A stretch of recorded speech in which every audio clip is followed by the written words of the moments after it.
اعوذ باللہ من الشیطان الرجیم بسم اللہ الرحمن الرحیم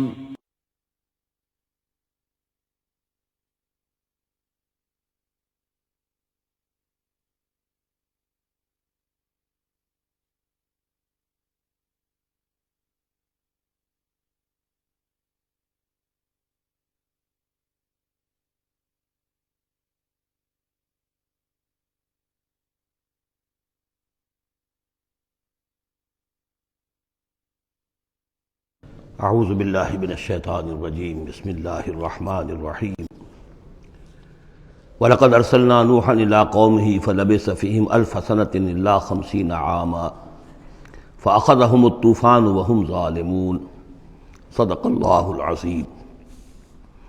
رب اشرح لي صدری ويسر لي أمری واحلل عقدۃ من لسانی یفقہوا قولی۔ سورہ عنکبوت کے کل 7 رکوع ہیں۔ پہلا رکوع جیسا کہ میں عرض کر چکا ہوں کہ قرآن مجید کے اہم ترین مقامات میں سے ہے، خاص طور پر دعوت اور تحریک اور اللہ تعالیٰ کے دین کے غلبے کی جد و جہد میں جو مسائل درپیش ہوتے ہیں کارکنوں کو، اس دور میں جب کہ پرسیکیوشن ہو، ستایا جا رہا ہو، مشکلات آ رہی ہوں، قربانیاں دینی پڑیں، تو اس کے جتنے بھی مسائل پیدا ہوتے ہیں ان سب کا بہت ہی جامع جو بیان ہے اور رہنمائی ہے وہ اس رکوع میں آ چکی ہے۔ تو یہ نوٹ کر لیجئے کہ مطالعہ قرآن حکیم کے جس منتخب نصاب کا میں تذکرہ کرتا رہا ہوں چند دنوں سے، اس کا جو 5واں حصہ ہے، اس کا پہلا سبق جو ہے وہ اسی سورہ عنکبوت کے پہلے رکوع پر مشتمل ہے، اور یہ اس حصے کا یوں سمجھیے کہ بمنزلہ فاتحہ ہے اس حصے کے لیے۔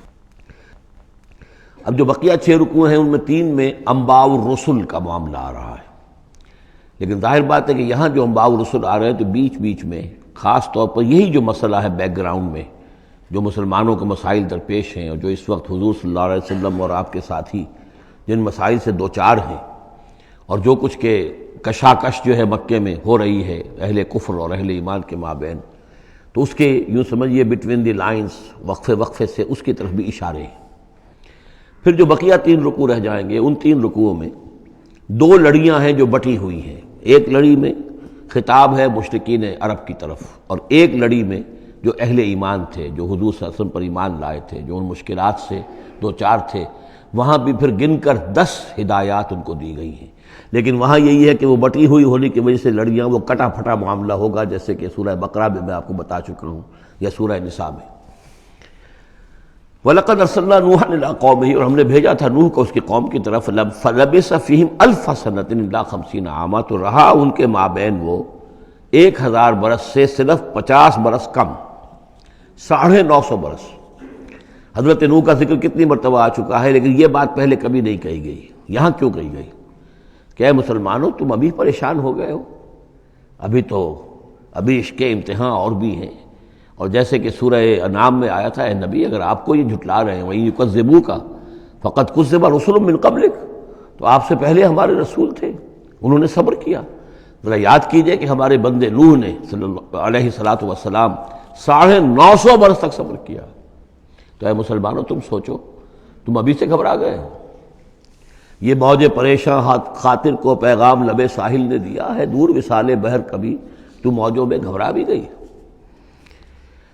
فَأَخَذَهُمُ الطُّوفَانُ وَهُمْ ظَالِمُونَ، تو اس کی قوم کو، حضرت نوح کی قوم کو آ پکڑا طوفان نے، اور وہ ظالم تھے، گناہگار تھے۔ فَأَنجَيْنَاهُ وَأَصْحَابَ السَّفِينَةِ، تو ہم نے بچا لیا اس کو یعنی حضرت نوح کو اور کشتی والوں کو۔ وَجَعَلْنَاهَا آیَةً لِّلْعَالَمِينَ، اور اسے ہم نے بنا دیا تمام جہانوں کے لیے، تمام جہان والوں کے لیے ایک نشانی۔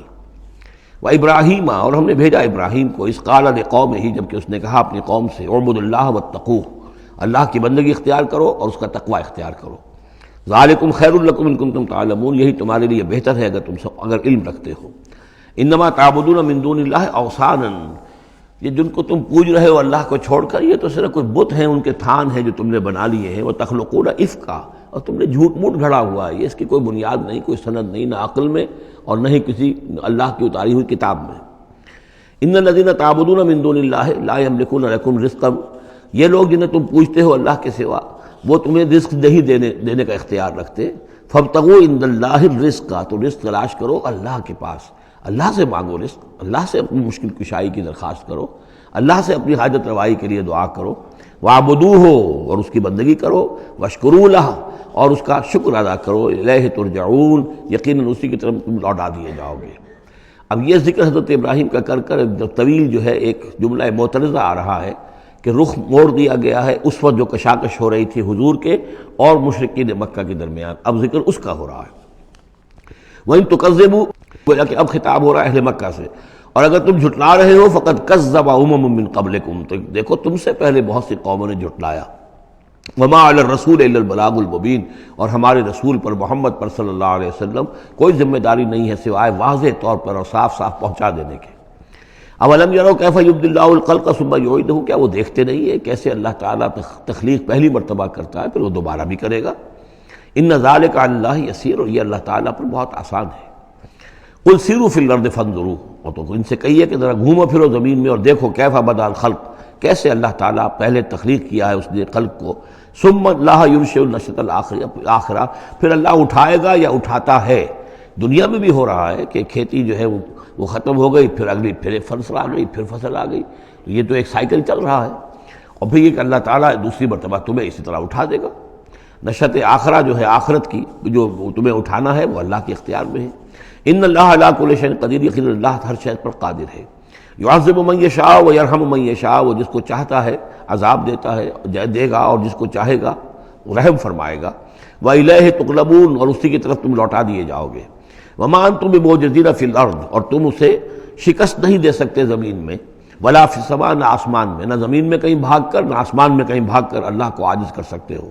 وما لکم من دون اللہ من ولی ولا نصیر، اور نہیں ہے کوئی تمہارا اللہ کے سوا نہ حمایت، یعنی اللہ کے ورے یا اللہ کے مقابلے میں۔ یہ دون کا لفظ بہت سے معنی دیتا ہے عربی زبان میں، دیکھنا ہوتا ہے کس کانٹیکسٹ میں کیا معنی ہے۔ اس کانٹیکسٹ میں اللہ کے مقابلے میں تمہارا کوئی نہ ولی ہوگا نہ نصیر ہوگا، نہ کوئی حمایتی نہ مددگار۔ والذین کفروا بآیات اللہ ولقائہ، اور جن لوگوں نے کفر کیا اللہ کی آیات کا اور اس سے ملاقات کا انکار کیا، اولئک یئسوا من رحمتی، یہ وہ لوگ ہیں جو میری رحمت سے مایوس ہو چکے ہیں۔ واولئک لہم عذاب علیم، اور ان کے لیے تو دردناک عذاب ہے۔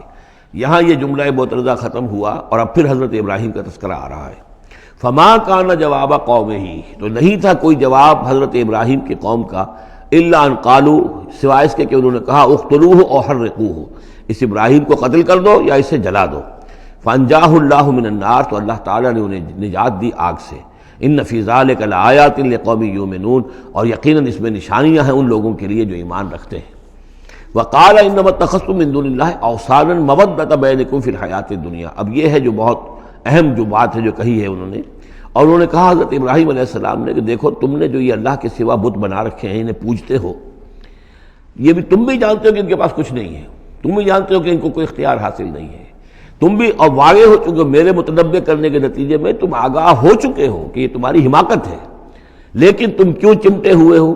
مودۃ بینکم فی الحیات الدنیا، دنیا کی زندگی میں تمہاری باہمی محبتیں جو ہے وہ چمٹا رہی ہیں۔ اب کیا کریں، ہماری قوم ہے، ہماری برادری ہے، ہمارا خاندان ہے، وہ سب یہی کر رہا ہے، میں اگر چھوڑ دوں گا تو میں آؤٹ کاسٹ ہو جاؤں گا، میں تو نکل جاؤں گا پھر برادری سے، اکیلا آدمی کیسا رہے۔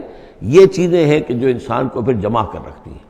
جیسے عصبیت کا ذکر آیا تھا پچھلی صورت میں کہ اب عصبیت نہیں ہونی چاہیے، اسی طریقے سے یہ عصبیت ہی نہیں بلکہ یہ کہ جتنے بھی رشتہ داریاں ہیں، دوستیاں ہیں، کاروبار ہیں، یہ معاملہ جو ہے کہ حق تم پر منکشف ہو چکا ہے، تم جان چکے ہو کہ یہ صرف کوئی شے نہیں ہے یہ تم کر رہے تھے، تمہارے آباء و اجداد نے جو رسمیں ڈالی ہوئی ہیں، اور تمہیں میں نے متنبع کر دیا ہے، تم نے اپنے جیوں میں جھانک کر دیکھ لیا ہے، اپنے گریبان میں جھانک کر دیکھ لیا ہے، اور تم پر یہ بات منکشف ہو چکی ہے کہ جو میں کہہ رہا ہوں وہ ٹھیک ہے، پھر بھی تم جو چمٹے ہوئے ہو اپنے اس نظام کے ساتھ، تو اس کا سبب صرف ایک ہے، وقال انما اتخذتم من دون اللہ اوثانا مودۃ بینکم فی الحیاۃ الدنیا، تمہاری باہمی محبتیں جو ہیں دنیا کی زندگی میں وہ تمہیں چمٹائے رہتی ہیں۔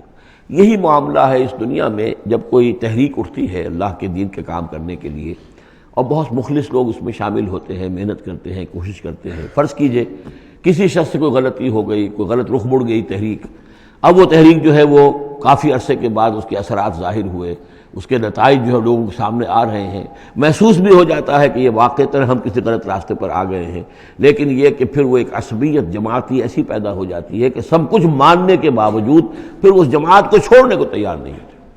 ہماری دوستیاں ہیں، ہماری رشتہ داریاں ہیں، ہمارے کاروباری تعلقات ہیں، یا یہ کہ کچھ لوگوں کے تو اپنے مفادات بھی اس میں شامل ہو جاتے ہیں، اس لیے کہ کچھ عرصے کے بعد ہر جماعت جو ہے وہ ایک فرقہ بن جاتی ہے۔ جیسے کہ آپ کو معلوم ہے کہ اللہ تعالیٰ نے اس امت کے لیے جو ہے وہ 3 چیزوں کا بندوبست کیا ہے ختم نبوت کے خلا کو پر کرنے کے لیے۔ نبوت ختم ہو گئی محمد الرسول اللہ پر، تو جو خلا پیدا ہوا وہ 3 چیزوں سے پر ہوا۔ نمبر 1، قرآن کی حفاظت کا ذمہ اللہ نے لے لیا، جبکہ نہ تورات کا لیا تھا نہ انجیل کا لیا تھا۔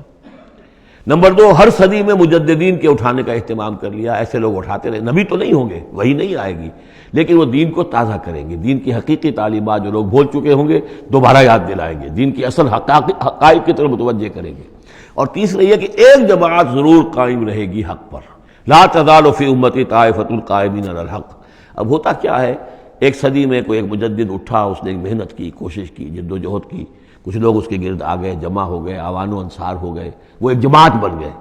لیکن یہ کہ اگلی نسل میں کیا ہوگا، یہ لوگ جو آئے تھے اس کے ساتھ یہ تو آئے تھے فیس ویلیو پر، اس کو قبول کرنے کے، یہ دعوت صحیح ہے، لیکن ان کی اولاد اب اس لیے چمٹ رہی ہے کہ ہمارے والد تھے اس جماعت میں۔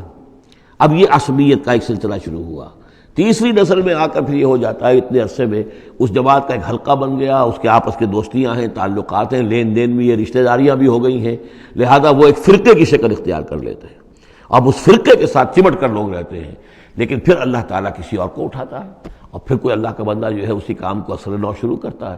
یہی ہوتا آیا ہے، اسی لیے ہر صدی میں مجددین، اس لیے کہ تیسری نسل میں آ کر دعوت جو ہے وہ لازماً اس کے اندر خرابی پیدا ہو جاتی ہے۔ اس لیے کہ حضور نے بھی فرمایا خیر امتی قرنی ثم الذین یلونہم ثم الذین یلونہم، بہترین میری امت کا دور تو ہے میرا اپنا دور، پھر وہ جو میرے بعد ہیں، اور پھر وہ جو ان کے بعد ہیں۔ تو 3 نسلوں کو آپ نے خیر قرار دیا ہے۔ اس کے بعد ظاہر بات ہے زوال آیا ہے، ہمارے ہاں بھی آیا ہے۔ جب حضور کی قائم کی ہوئی جماعت میں زوال آ گیا تو اور کون ہوگا بڑا سے بڑا شخص کہ جس کی قائم کی ہوئی کسی جماعت میں زوال نہ آئے۔ تو یہ تو چیزیں ہوتی ہیں، لیکن ہر شخص کو ہر وقت دیکھنا چاہیے کہ آج کے دور میں دین کا وہ کام کس کے حوالے اللہ نے کیا ہے، کس کو توفیق دی ہے جو صحیح طریقے پر اس کام کو کر رہا ہے، اور اس کا ساتھ دینا چاہیے۔ کسی جماعتی عصبیت، جس طرح کسی قبائلی عصبیت کے اندر مبتلا نہیں ہونا چاہیے، ایسے ہی کسی جماعتی عصبیت میں بھی مبتلا نہیں ہونا چاہیے۔ یہ ہے وہ اہم بات جو یہاں آئی ہے۔ قال انما اتخذتم من دون الله اوثانا مودۃ بینکم فی الحیاۃ الدنیا ثم یوم القیامۃ یکفر بعضکم بعضا ببعض، پھر قیامت کے تم ایک دوسرے کا انکار کرو گے، تم ابھی تو بڑی دوستیاں ہیں، بڑا گٹھ جوڑ ہے، وَيَلْعَنُ بَعْضُكُمْ بعضا، اور تم میں سے بعض دوسروں کو لعنت کریں گے، وَمَأْوَاكُمُ النَّارُ، اور تم سب کا ٹھکانہ ہوگی آگ، وَمَا لَكُم مِّن نَاصِرِينَ، اور نہیں ہوگا کوئی تمہارے لیے مدد کرنے والے۔ فآمن لہ لوط، تو حضرت لوط ایمان لے آئے حضرت ابراہیم پر، وہ ان کے بھتیجے تھے۔ وقال انی مہاجر الی ربی، اور حضرت ابراہیم نے کہا میں اپنے رب کی طرف ہجرت کر رہا ہوں۔ وہ اپنا ملک چھوڑ کر چلے آئے شام کی طرف۔ قرآن مجید میں کہیں بھی پھر اس کے بعد یہ تذکرہ نہیں ملتا کہ ان کی قوم کا کیا حشر ہوا، پیچھے ان کو ہلاک کیا گیا، کیا ہوا واللہ عالم۔ انہ هو العزیز الحکیم، یقیناً اللہ تعالیٰ زبردست ہے، حکمت والا۔ ووہبنا لہ اسحاق و یعقوب، اور ہم نے اسے اسحاق جیسا بیٹا دیا، یعقوب جیسا پوتا دیا۔ وجعلنا فی ذریتہ النبوۃ والکتاب، اور پھر ہم نے اسی کی نسل میں، اسی کی اولاد میں نبوت اور کتاب رکھ دی۔ یہ نوٹ کر لیجئے کہ حضرت ابراہیم علیہ السلام کے بعد کوئی نبی، کوئی رسول اس دنیا میں ان کی نسل سے باہر نہیں آیا، لیکن یہ کہ ان کی نسل کہاں کہاں پھیلی ہے یہ ہم نہیں جانتے۔ حضرت ابراہیم کے بیٹے حضرت اسحاق، ان کی نسل کتنی تھی، کہاں کہاں گئی ہے۔ تورات نے تو محفوظ رکھا ہے صرف یعقوب کو، اس لیے کہ بنی اسرائیل کیونکہ یہ لوگ ہیں، اس اپنی نسلی وہ جو بات تھی اس کے حوالے سے حضرت یعقوب کے بارے میں تو ساری چیزیں موجود ہیں۔ حضرت اسحاق کی کوئی اور بیٹا بھی تھا کہ نہیں تھا، عیسو تھا مثلا، تو وہ عیسو کہاں ہے، اس کی اولاد کہاں گئی۔ اس طرح بنی قطورہ، کئی بیٹے تھے حضرت ابراہیم کے حضرت قطورہ سے، تو ان میں سے صرف ایک کا ہمیں تذکرہ ملتا ہے، اور وہ ہے حضرت شعیب جس نسل میں آئے ہیں، مریم کی اولاد، باقی کہاں گئے۔ تو اسی طریقے سے یہ کہ یہ در حقیقت یہ اولاد ابراہیم کہاں کہاں پھیلی ہے، جیسے کہ میرا گمان ہے کہ ہندوستان میں بھی آئی ہے۔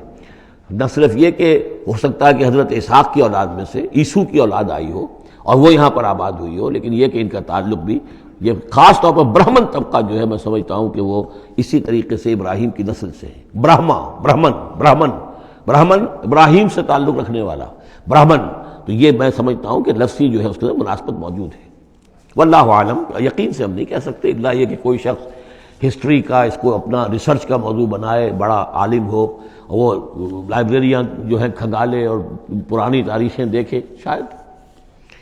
وَوَهَبْنَا لَهُ إِسْحَاقَ وَيَعْقُوبَ وَجَعَلْنَا فِي ذُرِّيَّتِهِ النُّبُوَّةَ وَالْكِتَابَ، ہم نے اسی کی نسل میں، اسی کی اولاد میں نبوت اور کتاب رکھ دی۔ طویل عرصے تک وہ نبوت و کتاب آتی رہی حضرت یعقوب کی اولاد میں، پھر آخری نبوت و رسالت حضرت اسماعیل کی اولاد میں۔ وَآتَيْنَاهُ أَجْرَهُ فِي الدُّنْيَا، ہم نے اسے اجر جو ہے دنیا میں بھی عطا فرمایا۔ وَإِنَّهُ فِي الْآخِرَةِ لَمِنَ الصَّالِحِينَ، اور یقیناً وہ آخرت میں ہمارے بڑے نیک بندوں میں سے ہیں۔ وَلُوطًا، اور ہم نے لوط کو بھیجا، اذ قال لقومه إنكم لتاتون الفاحشة، جب انہوں نے کہا اپنی قوم سے، یہ جو قوم کہا گیا مجازن، حقیقتاً وہ قوم ان کی نہیں تھی، حضرت لوط جو ہے وہ تو بھیجے گئے ہیں ان شہروں کی طرف، یہی ایک استثناء ہے، ورنہ ہر قوم کی طرف رسول اسی کی امت اسی میں سے بھیجا گیا۔ لیکن چونکہ حضرت ابراہیم کے بعد کوئی رسول کسی اور قوم میں ہو نہیں سکتا، اس لیے عامورہ اور صدوم کی بستیوں میں جو بھیجے گئے وہ حضرت لوط ہیں جو حضرت ابراہیم علیہ السلام کے بھتیجے ہیں۔ انکم لتاتون الفاحشۃ، تم لوگ بڑی بے حیائی کا ارتکاب کر رہے ہو، ما سبقکم بہا من احد من العالمین، تمام جہان والوں میں کسی قوم نے تم سے پہلے یہ حرکت نہیں کی۔ انکم لتاتون الرجال، کیا تم مردوں کی طرف آتے ہو اپنی شہوت کو پورا کرنے کے لیے، وتقطعون السبیل، اور راستہ مارتے ہو، یعنی فطرت کا راستہ تو یہ ہے، اولاد ہوتی ہے تو ہوتی ہے مرد اور عورت کے ملاپ سے، تم نے جو راستہ اختیار کیا تو گویا کہ اس فطرت کی راہ کو تم کاٹ رہے ہو۔ وَتَأْتُونَ فِي نَادِيكُمُ الْمُنكَرَ، اور تم اپنی مجلسوں میں یہ اس کا ارتکاب کرتے ہو، یہ ان کی بے حیائی کی اور ڈھٹائی کی انتہا ہو گئی تھی۔ فما کان جواب قومہ، تو نہیں تھا جواب اس کی قوم کا کوئی، الا ان قالوا، سوائے اس کے کہ انہوں نے کہا، ائتنا بعذاب اللہ ان کنت من الصادقین، اے لوط اگر سچے ہو تو اللہ کا عذاب لے آؤ۔ قال رب انصرنی علی القوم المفسدین، تو انہوں نے حضرت لوط نے دعا کی، پروردگار میری مدد فرما ان مفسدوں کے خلاف۔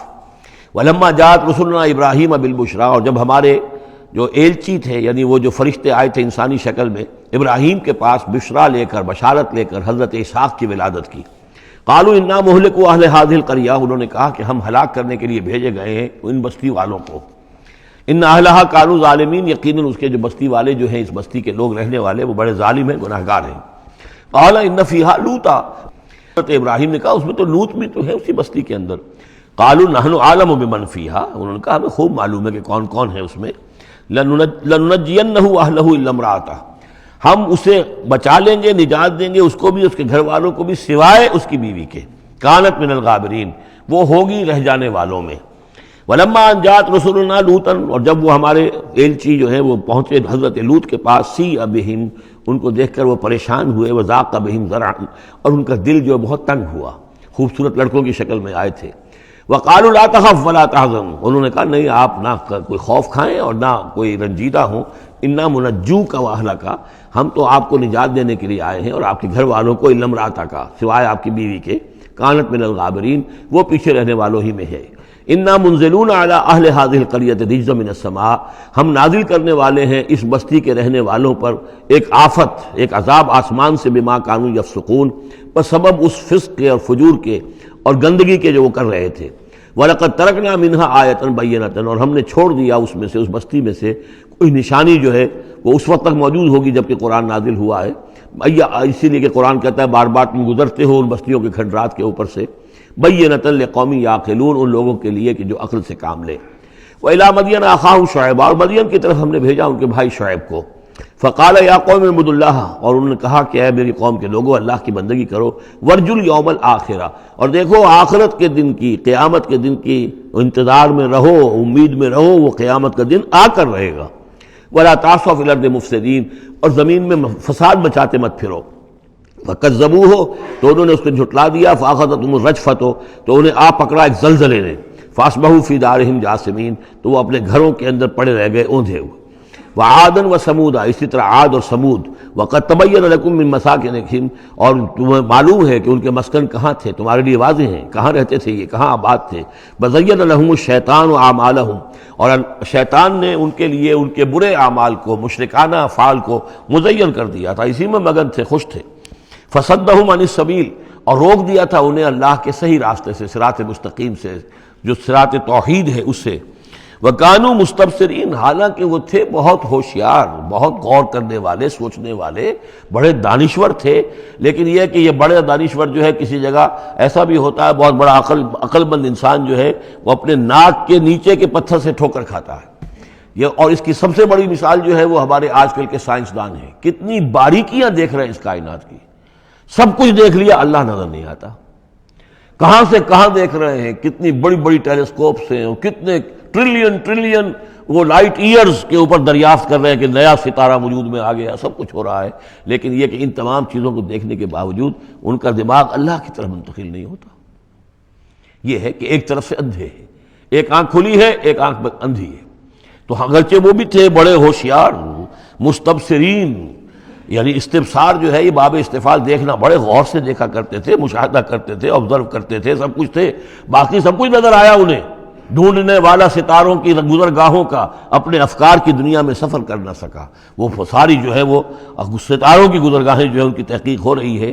لیکن یہ کہ میں خود کون ہوں، کہاں سے آیا ہوں، کہاں جا رہا ہوں، میری زندگی کا مال کیا ہے، اس کا مقصد کیا ہے. بس پیدا ہونا، کھانا پینا، جانوروں کی طرح رہنا اور ختم ہو جانا. Is that all? Is death the end of our existence? کیا موت پر ہمارے وجود کا خاتمہ ہو جائے گا؟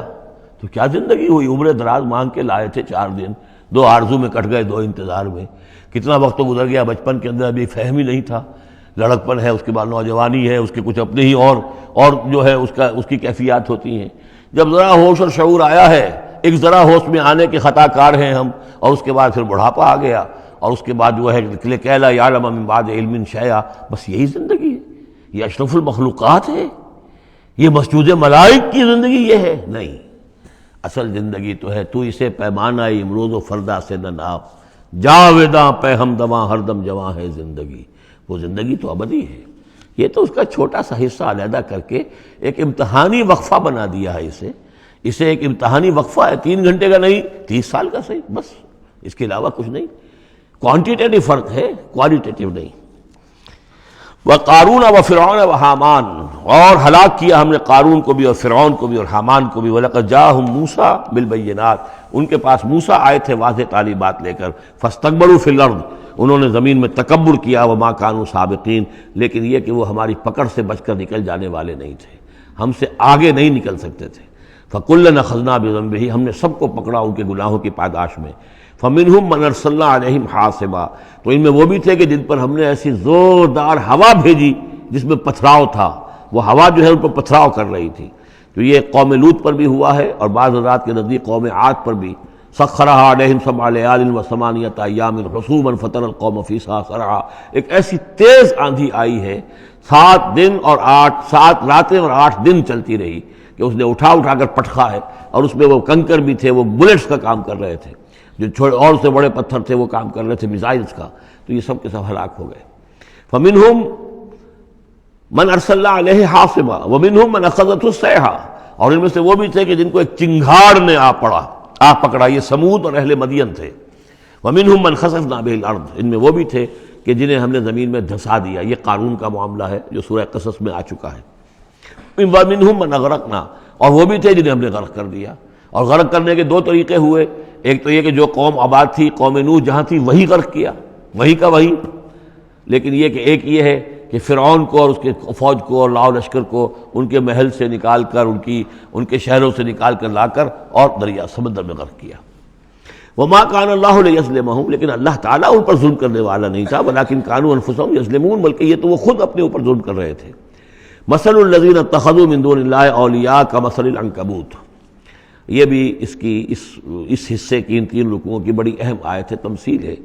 مثال ان لوگوں کی کہ جنہوں نے اللہ کے سوا کسی کو اپنا حمایتی بنا رکھا ہے. یہ حمایتی غیر مرئی بھی ہو سکتے ہیں، جیسے یہ ہماری دیوی ہے، یہ دیوتا ہے، یہ اس کی کرپا چاہیے، اس کی نظر کرم ہو، یہ ہمارے جو اولیاء اللہ ہیں ذرا ان کی طرف سے اگر کچھ ہمیں فیض پہنچ جائے. اور یہ بھی ہوتا ہے دنیا میں بھی، مادی اعتبار سے بھی. اور یہ جو بھی کاز اینڈ ایفیکٹ کا سلسلہ، اس کے تحت بھی تو ہم آخر لوگوں کو اپنا دوست سمجھتے ہیں، یہ ہمارے حمایتی ہیں، یہ ہماری مدد کریں گے. لیکن واقعہ یہ ہے کہ سوائے ایک اللہ کی دوستی کے باقی ساری دوستیاں جو ہیں وہ مکڑی کے جالے جتنی بس مضبوط ہیں، اس سے زیادہ نہیں ہے.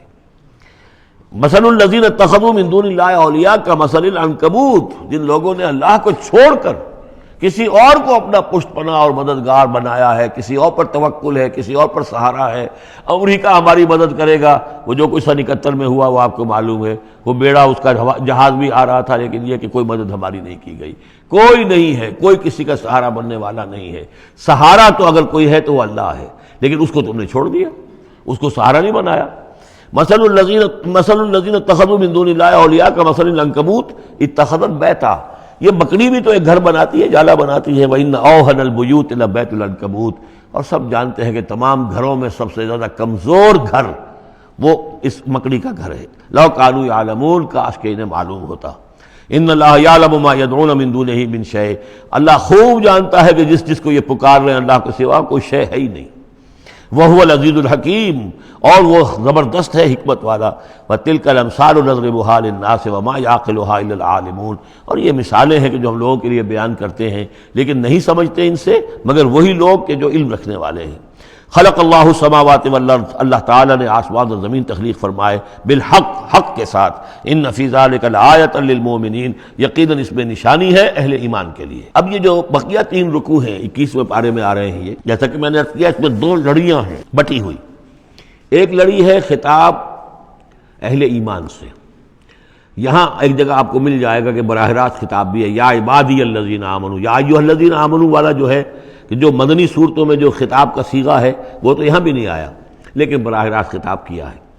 لیکن یہ کہ اگر گنتی کریں گے تو کچھ 10 احکام اور دیے گئے ہیں ان لوگوں کو جو دین کے لیے کسی محنت کے اندر جد و جہد میں، اس کو غالب کرنے کی کسی کوشش میں، اس کی تحریک میں، اس کی دعوت میں لگے ہوئے ہوں، اور اس میں ان کے لیے مصائب ہوں، مشکلات ہوں، تکالیف ہوں، پریشانیاں ہوں، تو ان کے لیے کیا ہدایات ہیں۔ سب سے پہلی ہدایت 100 ہدایتوں کی ایک ہدایت، اتل ما اوحی الیک من الکتاب، تلاوت کرتے رہا کرو اس شے کی جو وحی کی گئی ہے آپ کی جانب کتاب میں سے۔ یہی ہم پڑھ چکے ہیں سورہ کہف میں بھی، واتل ما اوحی الیک من کتاب ربک لا مبدل لکلماتہ ولن تجد من دونہ ملتحدا۔ وہی بات، سب سے بڑا سہارا بندہ مومن کا کیا ہے؟ اللہ پر جتنا یقین ہوگا، اللہ پر جتنا بھروسہ ہوگا، اللہ سے جتنا تعلق ہوگا اتنا ہی صبر کرے گا۔ وَاصْبِرْ وَمَا صَبْرُكَ إِلَّا بِاللَّهِ، اور اللہ کے ساتھ تعلق کا سب سے بڑے ذریعہ یہ قرآن مجید ہے۔ طرفوا بِأَيْدِيكُمْ وَطَرَفُوا بِيَدِ اللَّهِ، اس کا ایک سرا تمہارے ہاتھ میں ہے، ایک سرا اللہ کے ہاتھ میں ہے۔ القرآن حبل اللہ الممدود من السماء إلى الأرض، حضرت عبداللہ ابن مسعود کی روایت کردہ حدیث ہے، حضور نے فرمایا یہ اللہ کی رسی ہے، مضبوطی کے ساتھ تھام لو اس کو، یہ تنی ہوئی ہے زمین سے آسمان تک۔ تو واعتصموا بحبل اللہ جمیعا، تو اس کے لیے یہ کہ قرآن پڑھا کرو۔ اتل ما اوحی الیک من الکتاب واقم الصلاۃ، اور قرآن کے بعد نمبر 2 نماز قائم کرنا۔ یہ نماز جو ہے اقم الصلاۃ لذکری، یہ سورہ طٰہٰ میں ہم پڑھ آئے ہیں، حضرت موسیٰ کو پہلی وحی ہو رہی ہے، پہلی گفتگو ہو رہی ہے کوہ طور پر، اقم الصلاۃ لذکری ان الصلاۃ تنہی عن الفحشاء والمنکر، یقیناً یہ نماز روکتی ہے بے حیائی کے کاموں سے بھی اور برے کاموں سے بھی۔ وَلَذِكْرُ اللَّهِ اکبر، اور جان لو اللہ کا ذکر سب سے بڑی شے ہے۔ یہاں ذکر کو علیحدہ نہ سمجھیں، یہی ذکر ہے۔ قرآن جو ہے الذکر ہے، ہم نے سورہ ہجر میں دیکھا الذکر، انا نحن نزلنا الذکر وانا لہ لحافظون، تو ذکر میں سب سے پہلے قرآن ہے۔ نمبر 2 اقم الصلاۃ لذکری، نماز قائم کرو میری یاد کے لیے۔ قرآن تو ہے ہی مجسم ذکر، نماز ذکر کے لیے ہے۔ اب تیسری چیز کیا ہے؟ ادعیہ معصورہ ہیں محمد رسول اللہ صلی اللہ علیہ وسلم کی، زندگی کا ہر کام کرتے ہوئے دعا ہے۔ آپ بیت الخلاء میں داخل ہو رہے ہیں تو دعا ہے، نکل رہے ہیں تو دعا ہے، گھر سے باہر جا رہے ہیں دعا ہے، گھر میں داخل ہو رہے ہیں دعا ہے، شیشہ دیکھا ہے تو دعا ہے، کپڑے بدلے ہیں دعا ہے، ہر کام کیجئے، لیکن یہ کہ آپ کا اس وقت اللہ کے ساتھ ذہنی رشتہ قائم رہتا ہے۔ چوتھے نمبر پر جو بھی اور حضور نے فرمائے ہیں، یہ 33 مرتبہ سبحان اللہ اور 33 مرتبہ الحمدللہ اور اللہ اکبر، یہ بھی ذکر ہے۔ تو یہ تمام شکلیں ذکر کی ہیں، صرف کسی ایک شے کو ذکر نہ سمجھے ہمارے ہاں یہ بن گیا بس اللہ اللہ کر رہے ہیں تو ذکر ہے، نہیں، ذکر میں سب سے پہلے قرآن کی تلاوت ہے۔ اتل ما اوحی الیک من الکتاب واقم الصلاۃ ان الصلاۃ تنہی عن الفحشاء والمنکر ولذکر اللہ اکبر واللہ یعلم ما تصنعون۔ ایک تو یہ ہدایت ہو گئی، اللہ خوب جانتا ہے جو تم کر رہے ہو۔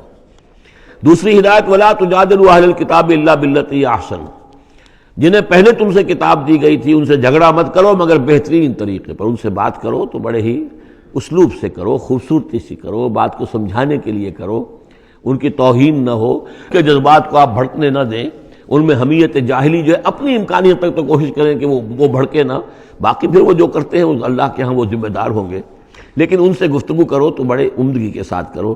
الا الذین ظلموا منہم، سوائے ان کے جو ان میں سے ناانصافی پر تل گئے ہوں۔ اب یہ استثناء جو ہے دو معنی میں ہے، ایک تو یہ ہے کہ اس کا مطلب یہ کہ ان سے مجادلہ کرو ہی نہ، اور دوسرے یہ کہ اگر ان کے ساتھ کسی وقت کوئی سختی بھی کرنی پڑے، کوئی سخت جملہ بھی کہنا پڑے تو اجازت ہوگی، جہاں معلوم ہو جائے کہ یہ ہٹ درمی کے اوپر جو ہے آ گیا ہے تو وہاں اس دونوں کا امکان پیدا ہو جائے گا۔ وَقُولُوا، لیکن تمہیں ان سے کہنا کیا ہے یہ بھی سمجھ لو، تاکہ اب اس کو یہ سمجھیے کہ یہ ہمیں مسلمانوں میں جب کام کرنا ہے، مسلمان سو گئے ہیں، بھول گئے اپنے سبق کو، انہیں یاد دلانا ہے تو اسی انداز میں انہیں یاد دلانا ہے۔ قولوا آمنا بالذی انزل الینا وانزل الیکم، ان سے کہو بھائی ہم تو ایمان رکھتے ہیں اس پر بھی جو تمہاری طرف نازل کیا گیا اور اس پر بھی جو آپ کی طرف نازل کیا گیا۔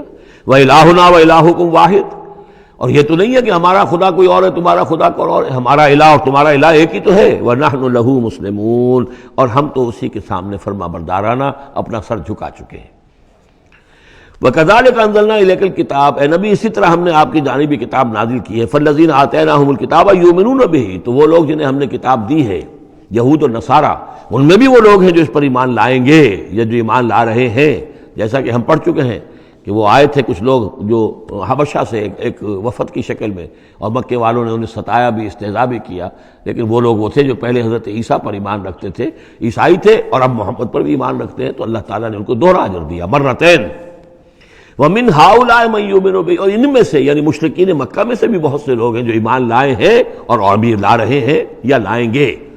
وَمَا يَجْحَدُ بِآيَاتِنَا إِلَّا الْكَافِرُونَ، اور ہماری آیات کا انکار تو نہیں کرتے سوائے وہی کہ جو ناشکرے ہیں اور جو کفر کر اڑ گئے ہوں۔ اب ایک اور دیکھیے دلیل، اب یہ حصہ جو ہے یہ دوسری ڈوری آ گئی کہ جس میں روئے سخن جو ہے مشرکین کے ساتھ رد و قضا والی بات ہے۔ وَمَا كُنْتَ تَتْلُو مِن قَبْلِهِ مِن كِتَابٍ، ارے نبی آپ تو اس سے پہلے، اس قرآن کے آپ پر نازل ہونے سے پہلے آپ کوئی کتاب پڑھتے ہی نہیں تھے، آپ دنیاوی اعتبار سے پڑھے ہوئے آدمی ہیں ہی نہیں، آپ نے تعلیم حاصل کی نہیں، لکھنا پڑھنا سیکھا نہیں۔ وَلَا تَخُطُّهُ بِيَمِينِكَ، نہ ہی آپ اپنے داہنے ہاتھ سے کچھ لکھتے تھے، کوئی کتاب لکھتے تھے، نہ پڑھتے تھے نہ لکھتے تھے۔ اِذًا لَارْتَابَ الْمُبْطِلُونَ، تو اس شکل میں تو ان کو جو اس کو باطل قرار دے رہے ہیں یہ لوگ جو جھوٹے کہہ رہے ہیں محمد کو، اس شکل میں تو پھر ان کے پاس کوئی کا کوئی شک کرنے کی گنجائش ہو جاتی کہ یہ بڑا لکھنے پڑھنے والے آدمی تھے، مشق کرتے کرتے بہت اچھی چیزیں بھی لکھنے لگے ہیں، اب ان کی زبان جو ہے مچ گئی ہے، قلم جو ہے وہ مچ گیا ہے، لہذا اب قرآن جیسی شے بھی تصنیف کر لی انہوں نے۔ اگر پہلے سے یہ عمل ہوتا، لیکن تم تو جانتے ہو کہ ہمارے اس نبی محمد نے صلی اللہ علیہ وسلم انہوں نے تو کبھی لکھنا پڑھنا سیکھا ہی نہیں۔ وَمَا كُنْتَ تَتْلُو مِن قَبْلِهِ مِن كِتَابٍ، اے نبی آپ تو نہیں پڑھا کرتے تھے اس کتاب سے پہلے کوئی کتاب۔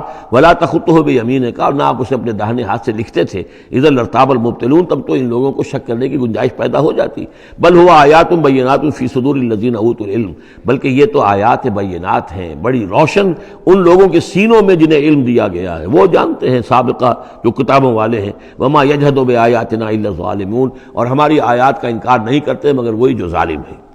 وَقَالُوا لَوْلَا أُنزِلَ عَلَيْهِ آیَاتٌ مِّن رَّبِّهِ، اور وہ کہتے ہیں کہ کیوں نہیں نازل کی جاتی ان کے اوپر کوئی نشانیاں ان کے رب کی طرف سے، وہی باتیں جو مستقل طور پر چلی آ رہی ہیں۔ قُلْ إِنَّمَا الْآيَاتُ مِنْ اللَّهِ، نبی کہہ دیجئے نشانیوں کا اختیار کل کا کل اللہ کے ہاتھ میں ہے۔ وَإِنَّمَا أَنَا نَذِيرٌ مُّبِينٌ، اور میں تو صرف واضح طور پر خبردار کر دینے والا ہوں۔ أَوَلَمْ يَكْفِهِمْ أَنَّا أَنزَلْنَا عَلَيْكَ الْكِتَابَ يُتْلَىٰ عَلَيْهِمْ، کیا ان لوگوں کے لیے یہ نشانی کافی نہیں ہے کہ اے محمد ہم نے آپ پر یہ کتاب نازل کر دی ہے جو ان کو پڑھ کر سنائی جا رہی ہے؟ کیا یہ قرآن معجزہ نہیں ہے؟ کتنی مرتبہ ان کو چیلنج کیا گیا اس قرآن جیسی ایک صورت ہی بنا لاؤ، 10 صورتیں بنا لاؤ، کیا یہ معجزہ نہیں ہے؟ کیا یہ عاجز نہیں آ چکے ہیں؟ اولم یکفہم، تو کیا یہ نشانی ان کے لیے کافی نہیں؟ اگر تو حق کا طالب ہو، ہدایت کا طالب ہو تو یہ نشانی بھی کافی ہے۔ اولم یکفہم انا انزلنا علیک الکتاب یتلی علیہم ان فی ذلک لرحمۃ وذکری لقوم یؤمنون، یقیناً اس میں رحمت ہے اور یاد دہانی ہے، تذکیر ہے ان لوگوں کے لیے کہ جو مانتے ہیں۔ قل کفی باللہ بینی و بین شہیدا بینکم شہیدا، کہہ دیجئے میرے اور تمہارے درمیان اللہ کافی ہے بطور گواہ، وہ جانتا ہے کہ اس نے مجھے رسول بنایا ہے، وہ جانتا ہے کہ قرآن اس نے مجھ پر نازل کیا ہے۔ یعلم ما فی السماوات والارض، وہ جانتا ہے جو کچھ کہ آسمانوں میں ہے اور زمین میں ہے، والذین آمنوا بالباطل، اور وہ لوگ جو باطل پر ایمان رکھتے ہیں، وکفروا باللہ، اور اللہ کا کفر کرتے ہیں، اولئک هم الخاسرون، یقیناً وہی لوگ ہوں گے جو خسارے پانے والے ہیں۔ وَيَسْتَعْجِلُونَكَ بِالْعَذَابِ، یہ جلدی مچا رہے ہیں کہ لے آؤ عذاب، وَلَوْلَا أَجَلٌ مُّسَمًّى، اور اگر پہلے سے ایک وقت معین طے نہ ہو چکا ہوتا، لَجَاءَهُمُ الْعَذَابُ، تو پھر ان پر عذاب آ چکا ہوتا، وَلَيَأْتِيَنَّهُمْ بَغْتَةً، اور وہ ان پر آئے گا تو اچانک آئے گا، وَهُمْ لَا يَشْعُرُونَ، اور انہیں پتہ بھی نہیں ہوگا۔ یستعجلونک بالعذاب، یہ نبی پھر دوبارہ یہ الفاظ آئے، نوٹ کیجئے، بہت لطیف بات ہے، یہ عذاب کی جلدی مچا رہے ہیں۔ وَإِنَّ جَهَنَّمَ مُحِيطَةٌ بِالْكَافِرِينَ، حالانکہ جہنم ان کا احاطہ کر چکی ہے۔ یہ ایسے ہی ہے کہ جیسے کسی شہر کے باہر دشمن آ چکا ہو اور اس نے محاصرہ کر لیا ہو، شہر والوں کو پتہ ہی نہ ہو۔ تو اس طریقے سے وہ چونکہ غیر مرئی ہے جہنم، نظر نہیں آ رہی، ورنہ حقیقت میں تو جہنم ان کا احاطہ کر چکی ہے۔ یوم یغشاہم العذاب، جس دن کے عذاب ان کو آ کر ڈھانپ لے گا، ان پر چھا جائے گا، من فوقہم ومن تحت ارجلہم، ان کے اوپر سے بھی اور ان کے نیچے سے بھی، ان کے قدموں کے نیچے سے بھی۔ ویقول ذوقوا ما کنتم تعملون، اور پھر کہا جائے گا چکھو اپنے کرتوتوں کا مزہ۔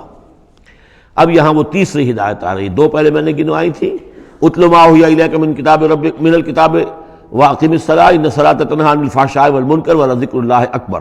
دوسری ولا تجادلوا اہل الکتاب الا بالتی احسن الا الذین ظلموا منہم۔ اب دیکھیے تیسری، یا عبادی الذین آمنوا ان ارضی واسعۃ فایایا فاعبدون، اے میرے وہ بندو جو ایمان لائے ہو۔ پورے مکی قرآن میں یہ آیت ہے براہ راست خطاب، اور یا آئے گی آگے چل کر یا عبادی الذین اسرفوا علی انفسہم، بس یا ایھا الذین آمنوا، یہ مکی مدنی دور کی اصطلاح ہے۔ یا عبادی الذین آمنوا، بڑا اس میں جو ہے نا بڑی عنایت ہے، شفقت ہے، اے میرے وہ بندو جو مجھ پر ایمان لائے ہو، ان ارضی واسعۃ، میری زمین بڑی کشادہ ہے۔ کیا معنی ہے؟ اگر مکے میں تم پر تمہارا قافیہ تنگ کر دیا گیا ہے، اگر مکے میں زندگی تمہارے لیے محال کر دی گئی ہے توحید پر رہتے ہوئے، چھوڑ دو اس مکے کو۔ یہ ہجرت کا اشارہ ہے، در حقیقت ہجرت حبشہ جو ہے یہ اس کی طرف رہنمائی ہے اس آیت کے اندر، کہ چلے جاؤ، اگر یہاں برداشت سے باہر ہو رہا ہے، تمہارے لیے ناقابل برداشت اگر ہو رہا ہے یہاں کا معاملہ، اور نہیں مزید تو ہندر پاتے، تو اس ملک کو چھوڑ، اس جگہ کو چھوڑ دو۔ یا عبادی الذین آمنوا ان ارضی واسعۃ، میری زمین بڑی کشادہ ہے، فایایا فاعبدون، پس صرف میری ہی بندگی کرو۔ چوتھی ہدایت، کل نفس ذائقۃ الموت، دیکھو موت تو آنی ہی آنی ہے، آج آ جائے کل آ جائے، آج نہ آئے کل آ جائے گی۔ آخر عمار اور یاسر کو ابو جہل نے اگر فرض کرو کہ ذبح کر دیا ہے، تو فرض کیجئے کہ چند دن اور جیتے تو موت تو پھر بھی آنی تھی نا۔ تو کل نفس ذائقۃ الموت، اگر یہ بات ذہن میں رہے کہ موت تو آنی ہی آنی ہے، آج نہیں تو کل، تو پھر بھی انسان جو ہے اس کے اندر ہمت بنی رہے گی کہ میں خامخواہ اپنی زندگی بچانے کے لیے حق کو چھوڑوں اور باطل سے ساز باز کروں، اس سے مصالحت کروں۔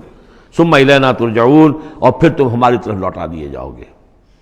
پانچویں بات، والذین آمنوا وعملوا الصالحات لنبوئنہم من الجنۃ غرفا، ہمارے اس وعدے پر پختہ یقین رکھو کہ جو ایمان لائیں گے اور نیک عمل کریں گے، ہم لازماً ان کو جگہ دیں گے اس جنت کے بالا خانوں میں، جو سورہ فرقان کے آخری رکوع میں آیا تھا، اولئک یجزون الغرفۃ بما صبروا، انہیں غرفہ بالا خانہ ملے گا۔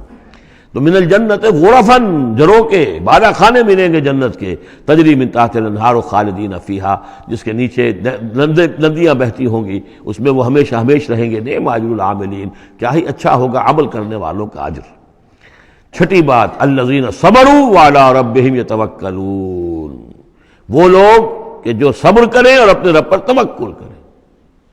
صبر کرو اور توکل کرو، دو ہی چیزیں ہیں، جو آئے جھیلو، صبر کرو، برداشت کرو، اور جو کچھ کرنا ہے اس میں توکل اللہ پر ہو، اپنی ذات پر نہیں، اپنی طاقت پر نہیں، اپنی صلاحیت پر نہیں، اپنی ذہانت پر نہیں، اپنی فطانت پر نہیں، اپنی لیاقت پر نہیں، سارا توکل اللہ پر، نہ مادی اسباب و وسائل پر۔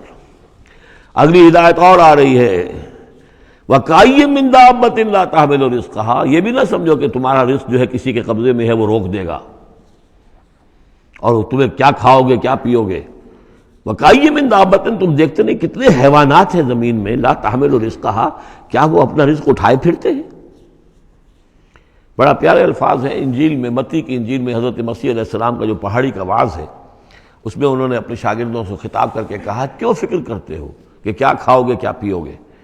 جنگل کی چڑیوں کو نہیں دیکھتے نہ وہ کاشت کرتی ہیں، نہ ہل چلاتی ہیں، نہ بیج بوتی ہیں، نہ فصل کاٹ کر کہیں رکھتی ہیں، نہ کھتے بھرتی ہیں، پھر بھی میں تم سے کہتا ہوں کہ وہ خالی پیٹ صبح گھر سے نکلتی ہیں، شام کو آسودہ ہو کر آ جاتی ہیں۔ تو جو رب تمہارا جو رب ان کو چڑیوں کو کھلا رہا ہے وہ تمہیں نہیں کھلائے گا؟ اور کیوں فکر کرتے ہو کہ کیا پہنو گے، لباس کہاں سے ملے گا؟ جنگل کی سوسن کو نہیں دیکھتے کہ جتنا خوبصورت لباس اس کو اللہ نے دیکھ رکھا ہے؟ یہ جو بھی پودے ہیں اور جو پھول ہیں ان کے، تو سلیمان بھی اپنی ساری شان و شوکت کے باوجود ویسا ملبس نہ تھا، ویسا خوبصورت لباس تو سلیمان کو بھی میسر نہیں تھا جو اللہ نے ان پھولوں کو دے رکھا ہے۔ تو غور کرو، جو وہ زمین کی اس گھاس پھوس کو اور ان پودوں کو اس قدر حسین لباس دے رہا ہے، عمدہ لباس دے رہا ہے، جو ابھی ہیں اور کل نہیں ہوں گے، یا یہ کہ کاٹ کر اور وہ چولہوں میں جلا دی جائے گی گھاس، تو کیا وہ تمہیں نہیں پہنائے گا؟ لیکن تم یقین نہیں کرتے۔ توکل اور ایمان، یہ دونوں چیزیں ساتھ ساتھ جائیں گی۔ جتنا اللہ پر ایمان ہے اتنا ہی توکل ہوگا، جتنا ایمان کمزور ہے توکل بھی نہیں ہو سکے گا۔ تو الذین صبروا علی ربہم یتوکلون وکأی من دابۃ لا تحمل رزقها، یہ سارے جو ہیں چوپائے اپنا رزق لیے نہیں پھرتے، اللہ یرزقها وایاکم، اللہ انہیں بھی رزق دیتا ہے، تمہیں بھی دے گا، وہو السمیع العلیم، اور یقیناً وہ سب کچھ سننے والا جاننے والا ہے۔ ایسا نہیں کہ اسے معلوم نہ ہو کہ میرا بندہ بھوکا ہے، میرا وفادار، میرا سپاہی، میرے دین کے لیے کام کرنے والا، اسے یہ معلوم نہ ہو کہ اس کو احتیاج ہے، اس کی کوئی ضرورت ہے۔ وہ نہ معلوم کس کے دل میں ڈالے گا کہ جو اس کے لیے ذریعہ بنا دے گا اس کو، اور اس کی ضرورت پوری ہو جائے گی۔ اب اس کے بعد وہ دوسری کڑی آ گئی کہ جس میں پھر اب وہ مشرکین مکہ سے وَلَئِن سَأَلْتَهُم مَّن خَلَقَ السَّمَاوَاتِ وَالْأَرْضَ وَسَخَّرَ الشَّمْسَ وَالْقَمَرَ، اگر ان سے آپ پوچھیں گے کس نے پیدا کیا آسمان اور زمین اور کس نے مسخر کیا سورج اور چاند کو، لَيَقُولُنَّ اللَّهُ، وہ کہیں گے اللہ نے، فَأَنَّىٰ يُؤْفَكُونَ، پھر کہاں سے یہ لوٹا دیے جاتے ہیں۔ اللہ یبسط الرزق لمن یشاء من عبادہ ویقدر لہ، یہ اللہ ہی ہے کہ جو اپنے بندوں میں سے جس کے لیے چاہتا ہے رزق کو کشادہ کر دیتا ہے، اور جس کے لیے چاہتا ہے ماپ تول کر دیتا ہے، کم کر دیتا ہے۔ ان اللہ بکل شیء علیم، یقیناً اللہ تعالیٰ ہر چیز کا علم رکھتا ہے۔ وَلَئِن سَأَلْتَهُم مَّن نَّزَّلَ مِنَ السَّمَاءِ مَاءً فَأَحْيَا بِهِ الْأَرْضَ مِن بَعْدِ مَوْتِهَا، اور اگر آپ ان سے پوچھیں گے کس نے برسایا آسمان سے پانی اور زندہ کیا زمین کو اس کے مردہ ہو جانے کے بعد، لَيَقُولُنَّ اللَّهُ، وہ کہیں گے فوراً اللہ نے کیا۔ قُلِ الْحَمْدُ لِلَّهِ، کہو پھر کل حمد کل شکر بھی اللہ ہی کے لیے ہے، بل اکثرہم لا یعقلون، لیکن یہ لوگ، ان کی اکثریت عقل سے کام نہیں لیتی۔ اب اگلی اور ہدایت آ رہی اہل ایمان کے لیے، وما هذه الحیاۃ الدنیا الا لہو ولعب وان الدار الآخرۃ لہی الحیوان لو کانوا یعلمون۔ دیکھو مسلمانوں، یہ دنیا کی زندگی تو کھیل کود کے سوا کچھ نہیں، کھیل ہے، کچھ جی کا بہلا لینا ہے، یہ ڈرامہ ہے جو ہو رہا ہے۔ یہاں بادشاہ ہوتا ہے کچھ عرصے کے لیے، بادشاہ جیسے ڈرامے میں بادشاہ ہوتا ہے، لیکن جب مرے گا تو کیا وہ بادشاہت کہاں رہ جائے گی؟ ایسے ہی ڈرامے سے نکل آئے گا، لباس اتار دے گا تو ایک ایکٹر کا ایکٹر ہے، چاہے وہ فقیر تھا پہلے اس ڈرامے کے اندر، اور دوسرا ایکٹر جو ہے بادشاہ تھا، باہر نکل کر 3 گھنٹے کے بعد دونوں کے دونوں ایک جیسے ہیں، اور وہ نہ وہ بادشاہ ہے نہ وہ فقیر ہے۔ یہ ہے عارضی سا ہے، لیکن یہ کہ ان الدار الآخرۃ لہی الحیوان، یقیناً آخرت کا گھر وہ ہے اصل زندگی وہ ہے۔ لو کانوا یعلمون، کاش کہ ہمیں معلوم ہوتا، لو کنا نعلم، کاش کہ ہمیں معلوم ہوتا۔ یہ بھی نوٹ کر لیجئے، آخرت کو صرف مان لینا کہ ہاں آخرت ہے، بعد سے بعد الموت ہے، یہ کافی نہیں ہے۔ یہ معلوم ہو کہ اصل زندگی وہی ہے۔ میں نے جو اس کی تشبیہ جو ہے بیان کی ہے بعض مواقع پر، کہ ایک کتاب ہوتی ہے، اس کا دیباچہ بھی ہوتا ہے، اس کا کوئی ضمیمہ بھی ہوتا ہے، چھوٹا سا ضمیمہ۔ ہمارا جو تصور ہے وہ یہ کہ اصل کتاب زندگی تو یہ دنیا کی زندگی ہے، ہاں ایک ضمیمہ اب لگا ہوا ہے آخرت کا، اس کی اہمیت ہمارے نزدیک اتنی ہے۔ ضمیمہ ہے بس، دنیا کی زندگی اصل زندگی ہے۔ ہونا کیا چاہیے کہ یہ دنیا کی زندگی تو دیباچہ ہے، اصل کتاب جو ہے وہ آخرت کی زندگی ہے۔ یہ ریشو پروپورشن کم سے کم، حالانکہ ویسے تو فائنائٹ اور انفائنائٹ کے درمیان کوئی ریشو پروپورشن ہو ہی نہیں سکتی، ایک لامحدود زندگی اور ایک محدود زندگی، کیا اس میں ریشو پروپورشن ہوگی؟ لیکن یہ کہ پھر بھی اگر کوئی کرنی ہے تو دیباچہ اور کتاب زندگی اصل موت کے بعد کھلے گی، یہ دیباچہ ہے، یہ مقدمہ ہے۔ ہم نے کیا سمجھا ہے اصل زندگی کتاب زندگی یہ ہے، ہاں ایک ضمیمہ بھی اس کے ساتھ ہے جس کا نام آخرت ہے۔ فَإِذَا رَكِبُوا فِي الْفُلْكِ، پھر انہی مشرکین سے پھر خطاب ہو رہا ہے، اور یہ مضمون کئی بار آ چکا ہے۔ جب یہ سوار ہوتے ہیں کشتی میں، دعوا اللہ مخلصین لہ الدین، تو پھر یہ اللہ ہی کو پکارتے ہیں اس کے لیے اپنی اطاعت کو خالص کرتے ہوئے. فلما نجاہم الی البر، اور جب اللہ تعالیٰ انہیں نجات دے دیتا ہے خشکی کی طرف، اذا ہم یشرکون، تو پھر یہ شرک کرنا شروع کر دیتے ہیں. لیکفروا بما آتیناہم، تاکہ یہ ناشکری کریں اور کفر کریں ہماری دی ہوئی نعمتوں کی، ولیتمتعوا، اور تاکہ بس مزے اڑا لیں. فسوف یعلمون، پھر یہ جان لیں گے. الہاکم التکاثر حتی زرتم المقابر کلا سوف تعلمون ثم کلا سوف تعلمون. اصل حقیقت تو اس وقت کھلے گی. اولم یروا انا جعلنا حرما آمنا، یہ پھر اہل ایمان سے کہا جا رہا ہے، کیا یہ دیکھتے نہیں کہ ہم نے حرم کو ان کے لیے امن کی جگہ بنا دیا ہے. وَيُتَخَطَّفُ النَّاسُ مِنْ حَوْلِهِمْ، اور لوگ جو ہیں اچک لیے جاتے ہیں ان کے ارد گرد سے. باقی عرب کے اندر تو امن و امان تھا ہی نہیں. أَفَبِالْبَاطِلِ يُؤْمِنُونَ وَبِنِعْمَةِ اللَّهِ يَكْفُرُونَ، تو کیا یہ باطل پر ایمان رکھتے ہیں اور اللہ کی نعمت کا یہ کفران کر رہے ہیں. وَمَنْ أَظْلَمُ مِمَّنِ افْتَرَىٰ عَلَى اللَّهِ كَذِبًا أَوْ كَذَّبَ بِالْحَقِّ لَمَّا جَاءَهُ، اس شخص سے بڑا ظالم اور کون ہوگا جس نے کوئی چیز گھڑ کر اللہ کی طرف منسوب کر دی، اور اسی طرح وہ شخص کہ جس نے اللہ کی طرف سے آئے ہوئے حق کی تکذیب کر دی جبکہ اس کے پاس آیا. یہ دونوں ہم بدن جرم ہیں. یعنی اگر میں جھوٹ موٹ قرآن جو ہے خود تصنیف کر کے اللہ کی طرف منسوب کر رہا ہوں تو مجھ سے بڑا ظالم اور گناہ گار کوئی نہیں. لیکن یہ بھی سوچ لو، اگر واقعتاً یہ اللہ کا کلام ہے جو میں تمہارے سامنے پیش کر رہا ہوں اور تم اس کی تکذیب کر رہے ہو تو تم سے بڑا ظالم کوئی نہیں. الیس فی جہنم مثوی للکافرین، تو کیا جہنم ہی میں ٹھکانہ نہیں ہے ان کافروں کا. اور آخری آیت جو ہے پھر اسی سیغے میں لنہدین والذین جاہدوا فینا، اہل ایمان کے دلجوئی کے لیے گھبراؤ نہیں، پریشان نہ ہو. والذین جاہدوا فینا لنہدینہم سبلنا، وہ لوگ کہ جو ہماری راہ میں جہاد کریں، محنت کریں، کوشش کریں، جد و جہد کریں، قربانیاں دیں، اظہار کریں، انہیں مطمئن رہنا چاہیے. ہمارا پختہ وعدہ ہے، مؤکد وعدہ ہے، ہم لازماً ان کی رہنمائی کریں گے اپنے راستوں کی طرف. لَنَهْدِيَنَّهُمْ سُبُلَنَا وَإِنَّ اللَّهَ لَمَعَ الْمُحْسِنِينَ، اور یقیناً اللہ تعالیٰ ساتھ ہے اہل احسان کے، جو اللہ تعالیٰ کے پر ایمان اور یقین اس درجے کا رکھتے ہوں اور اس کے لیے تن من دھن لگانے کے لیے تیار ہوں، تو اللہ ان کے ساتھ ہے. یعنی اللہ کی نصرت ساتھ ہے، اللہ کی مدد ساتھ ہے، اللہ کی تائید ساتھ ہے. سورۃ الروم، بسم اللہ الرحمن الرحیم. الف لام میم، غلبت الروم فی ادنی الارض وهم من بعد غلبهم سیغلبون فی بضع سنین للہ الامر من قبل ومن بعد ویومئذ یفرح المؤمنون بنصر اللہ ینصر من یشاء وهو العزیز الرحیم. وعد اللہ لا یخلف اللہ وعدہ ولکن اکثر الناس لا یعلمون.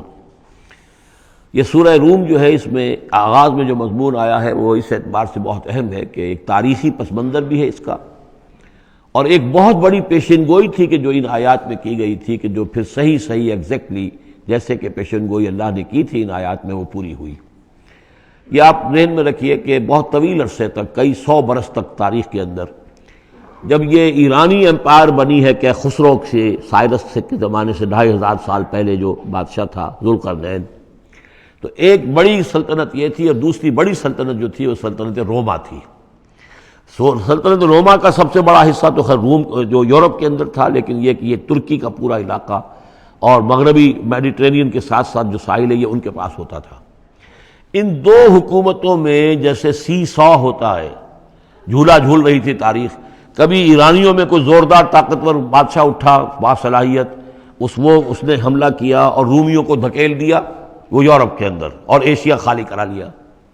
کبھی رومیوں میں کوئی زبردست طاقتور کوئی بادشاہ اٹھا جو کہ جس کے اندر صلاحیت تھی، وہ آ کر ایرانیوں کو دھکیلتا ہوا پیچھے لے جاتا تھا. تو اس طریقے سے یہ سی 100 جو ہے یہ کئی 100 برس تک جاری رہا.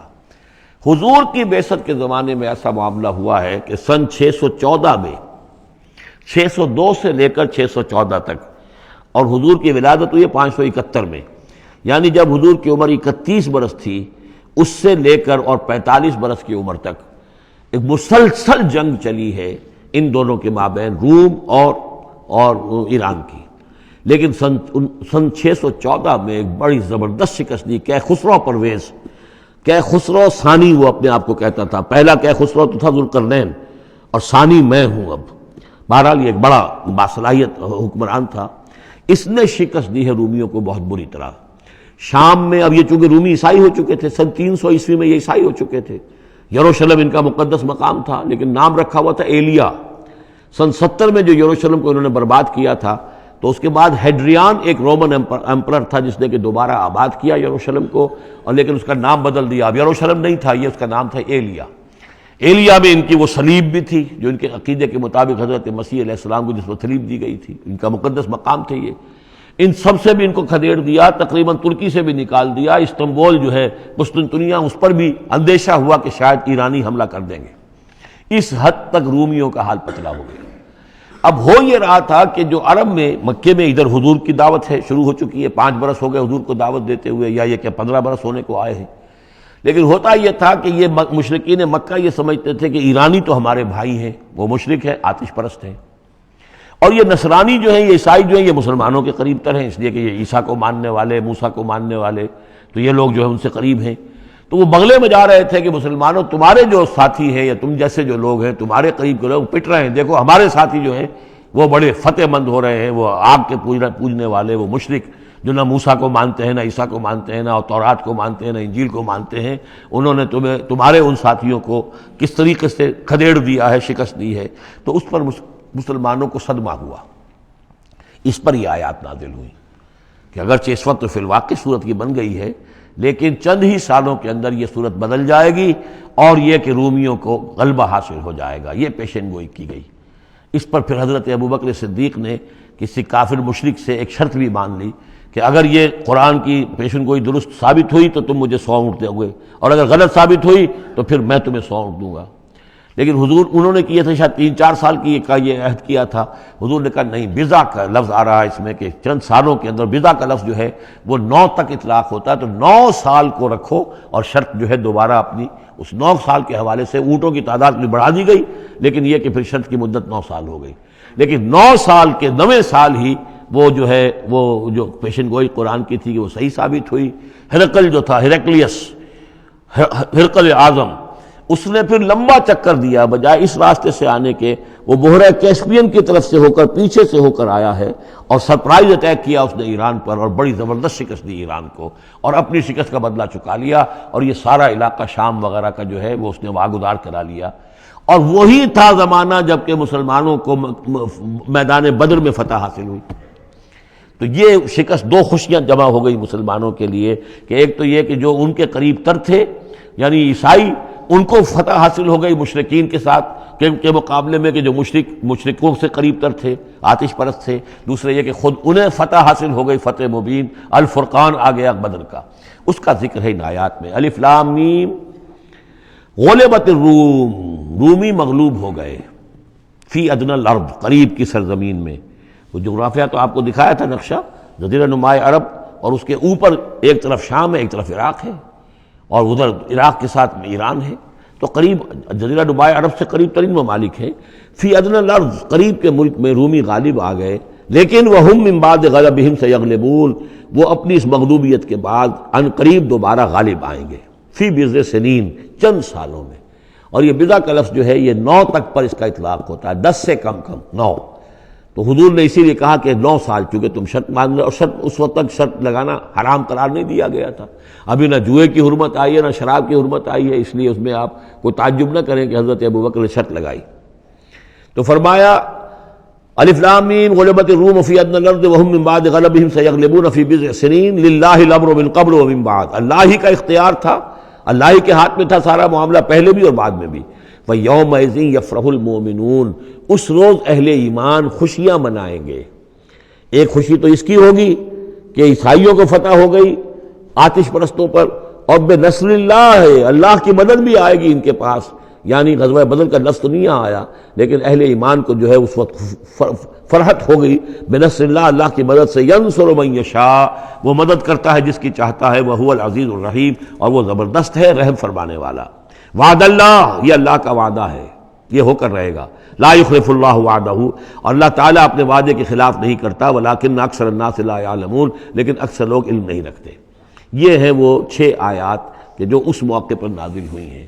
اور اس کو سمجھ لیجئے کہ یہ تقریباً 614 عیسوی، جبکہ حضور صلی اللہ علیہ وسلم کو دعوت دیتے ہوئے تقریباً 5 برس ہو گئے تھے. 610 میں 5واں برس تھا، 610 میں آپ پر وحی شروع ہوئی ہے. اور پھر 9 برس کے بعد وہ غزوہ بدر بھی ہوا اور ان کو بھی فتح حاصل ہو گئی.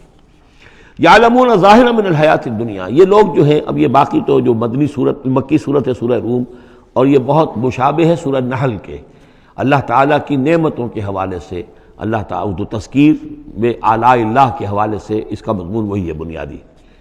یعلمون ظاہرا من الحیات الدنیا، یہ لوگ دنیا کی زندگی کو بھی صرف ظاہر کو جانتے ہیں، وہم عن الآخرۃ ہم غافلون، اور آخرت سے یہ بالکل ہی غافل ہیں۔ یعنی دنیا کی زندگی تو حقیقت یہ ہے کہ یہ مزرعۃ الآخرہ ہے، دنیا کی زندگی کی بھی اصل حقیقت یہ ہے کہ یہ کھیتی ہے جس میں بونا ہے آخرت میں کاٹنے کے لیے۔ وہ یہ بھول گئے کہ یہ آخرت کی کھیتی ہے، باقی جو ظاہر ہے اس کا کھاؤ پیو عیش کرو، بس یہی ان کے سامنے رہ گیا ہے، اور آخرت ان کے ذہنوں سے بالکل اوجھل ہو گئی ہے۔ اولم یتفکروا فی انفسہم، کیا یہ اپنی ذات میں غور نہیں کرتے؟ وان ما خلق اللہ السماوات والارض وما بینہما الا بالحق، نہیں پیدا کیا اللہ نے آسمانوں کو اور زمین کو، جو کچھ بھی ان دونوں کے مابین ہے، مگر حق کے ساتھ، واجل مسمى، اور ایک وقت معین تک کے لیے۔ یہ دائمی نہیں ہے، ہمیشہ رہنے والی نہیں ہے، اور یہ ایسے ہی کار عبث نہیں ہے۔ ربنا ما خلقت ھذا باطلا سبحانک فقنا عذاب النار وَإِنَّ كَثِيرًا مِّنَ النَّاسِ بِلِقَاءِ رَبِّهِمْ لَكَافِرُونَ، اور یقیناً بہت سے لوگ جو ہیں اپنے رب سے ملاقات کا انکار کرتے ہیں۔ اولم یسیروا فی الارض فینظروا کیف کان عاقبۃ الذین من قبلہم، تو کیا یہ لوگ زمین میں گھومے پھرے نہیں ہیں کہ وہ دیکھتے کہ کیا انجام ہوا ان کا جو ان سے پہلے تھے۔ کانوا اشد منہم قوۃ، وہ کہیں زیادہ تھے شدید ان کے مقابلے میں قوت میں۔ وَأَثَارُوا الْأَرْضَ وَعَمَرُوهَا، اور انہوں نے زمین کو کاشت کیا اور اس کو آباد کیا، اکثر مما عمروها، اس سے کہیں زیادہ جتنا کہ انہوں نے آباد کیا ہے۔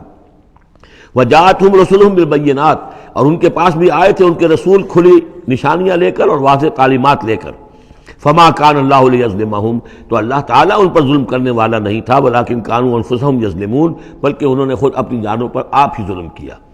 ثم کان عاقبۃ الذین اساءوا السوء، پھر اس کے بعد جن لوگوں نے برے کام کیے، بری روش اختیار کی، تو ان کا پھر انجام بھی برا ہوا۔ ان کذبوا بآیات اللہ، انہوں نے اللہ تعالیٰ کی آیات کو جھٹلایا، وکانوا بہا یستہزئون، اور وہ اس کا ٹھٹھا کرتے رہے۔ اللہ یبدأ الخلق ثم یعیدہ، اللہ تعالیٰ پہلی مرتبہ پیدا کرتا ہے، ثم یعیدہ، یعیدہ بار بار آیا ہے، اس کا ترجمہ کہیں میں حال میں کر رہا ہوں اور کہیں مستقبل میں۔ فعل مضارع جو عربی زبان میں وہ دونوں کو کور کرتا ہے۔ اللہ تعالیٰ کیسے پیدا کرتا ہے پہلی مرتبہ، اور پھر دوبارہ پیدا کرتا ہے، یعنی فصل ہے ایک ہوئی ہے، پھر اس کے بعد دوسری ہوئی ہے، تیسری ہوئی ہے، اور یہ بھی ہے کہ دوبارہ پیدا کرے گا یعنی آخرت میں۔ ثم الیہ ترجعون، پھر تمہیں اسی کی طرف لوٹ جانا ہے۔ ویوم تقوم الساعۃ یبلس المجرمون، جس روز قیامت قائم ہو جائے گی مجرم اس روز جو ہیں بالکل مایوس ہو کر رہ جائیں گے۔ ولم یکن لہم من شرکائہم شفاع، اور نہیں ہوں گے ان کے شریکوں میں سے کوئی بھی ان کے لیے شفاعت کرنے والے۔ وَكَانُوا بِشُرَكَائِهِمْ كَافِرِينَ، اور خود یہ بھی اس روز پھر اپنے ان شرکاء کا کفر کریں گے جب دیکھیں گے کہ وہ ہمارا کوئی مدد کرنے کو تیار نہیں۔ وَيَوْمَ تَقُومُ السَّاعَةُ يَوْمَئِذٍ يَتَفَرَّقُونَ، جس روز قیامت قائم ہوگی اس روز یہ تقسیم ہو جائیں گے، پولرائزیشن ہو جائے گی، علیحدہ علیحدہ ہو جائیں گے۔ کیا ہوگی پولرائزیشن؟ فَأَمَّا الَّذِينَ آمَنُوا وَعَمِلُوا الصَّالِحَاتِ فَهُمْ فِي رَوْضَةٍ يُحْبَرُونَ، وہ لوگ جو ایمان لائے تھے اور جنہوں نے نیک عمل کیے تھے وہ ہوں گے باغ میں، اور وہاں ان کی آؤ بھگت ہو رہی ہوگی، تواضع ہو رہی ہوگی۔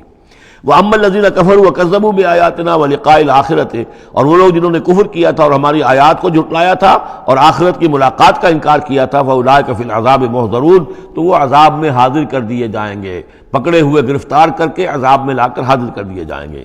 فَسُبْحَانَ اللَّهِ حِينَ تُمْسُونَ وَحِينَ تُصْبِحُونَ، یہ اسی انداز میں دیکھیے سورہ نحل میں یہ آیت آئی تھی، بس اور انعام میں بھی۔ پھر اللہ ہی پاک ہے اس وقت بھی جب تمہیں شام ہوتی ہے، تم شام کرتے ہو، وحین تصبحون، اور جب کہ تم دوپہر ہوتی ہے، وحین تصبح جب صبح کرتے ہو، وَلَهُ الْحَمْدُ فِي السَّمَاوَاتِ وَالْأَرْضِ، اور اسی کے لیے ہے حمد اور تعریف آسمانوں میں اور زمین میں، وَعَشِيًّا وَحِينَ تُظْهِرُونَ، اور رات کے وقت بھی اور جب کہ دوپہر ہوتی ہے، ظہر کا وقت ہوتا ہے۔ یہ بھی نمازوں کے اوقات ہی کے حوالے سے، صبح کے وقت کی نماز ہے، شام کے وقت کی نماز ہے، رات کی نماز ہے، ظہر کی نماز ہے۔